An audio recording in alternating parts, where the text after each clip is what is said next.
ഉംറയ്ക്കായി എത്തുന്നവർക്ക് വളരെ പ്രധാനപ്പെട്ടൊരു യാത്രാ വിവരമാണ് ഇപ്പോൾ സൗദിയിൽ നിന്ന് പുറത്തു വന്നുകൊണ്ടിരിക്കുന്നത്.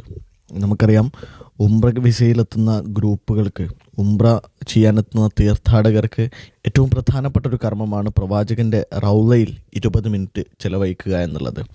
ഭൂമിയിലെ സ്വർഗമെന്ന് പ്രവാചകൻ വിശേഷിപ്പിച്ച ആ സ്ഥലത്ത് വിശ്വാസികൾ നിൽക്കാൻ വളരെ ആത്മീയതയോടുകൂടി വിശ്വാസികൾ കാണുന്നൊരു സ്ഥലമാണ്. ഉംറ ഗ്രൂപ്പുകളായി എത്തുന്ന ആളുകൾക്ക് ഗ്രൂപ്പ് പെർമിഷൻ അവിടെ ലഭിക്കാറുണ്ടായിരുന്നു. എന്നാൽ ഇപ്പോൾ പുറത്തു വന്നുകൊണ്ടിരിക്കുന്ന വിവരം, ഗ്രൂപ്പായി ഉംറയ്ക്കെത്തുന്ന ആളുകൾക്ക് അത്തരത്തിലുള്ള സൗകര്യങ്ങൾ ഇപ്പോൾ നിരോധിച്ചിട്ടുണ്ട്.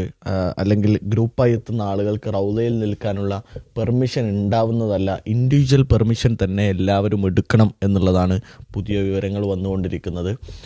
റൗളയിൽ 20 മിനിറ്റ് ചിലവഴിക്കണമെങ്കിൽ യാത്രക്കാർ പ്രത്യേകം ശ്രദ്ധിക്കും. നിങ്ങൾ ഗ്രൂപ്പായിട്ടാണ് പോകുന്നതെങ്കിൽ കൂടി നുസ്കിൻ്റെ ആപ്ലിക്കേഷനുകളിൽ കൂടെ നമ്മൾ ഇൻഡിവിജ്വലായി റൗളയിൽ നിൽക്കാനുള്ള പെർമിഷൻ എടുത്താൽ മാത്രമേ നമുക്ക് റൗള ഷെരീഫിൽ ചുരുങ്ങിയ സമയം ചെലവഴിക്കാനുള്ള അവസരം ഉണ്ടാവുകയുള്ളൂ. ഗ്രൂപ്പ് ത്രൂ നടക്കുന്ന രജിസ്ട്രേഷനുകൾ, ആപ്ലിക്കേഷനുകൾ ഇപ്പോൾ റിജക്റ്റ് ചെയ്തുകൊണ്ടേയിരിക്കുകയാണ്. ഗ്രൂപ്പായിട്ടുള്ള റൗള പ്രവേശനം ഇനി നടക്കില്ല എന്ന് അധികൃതർ അറിയിക്കുകയാണ്.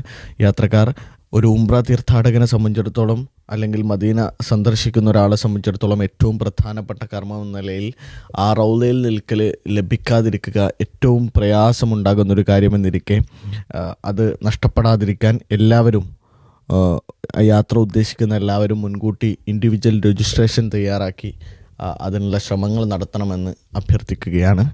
കൂടുതൽ യാത്രാ അപ്ഡേറ്റ്സിനായി ഈ പേജ് ഫോളോ ചെയ്യാവുന്നതാണ്.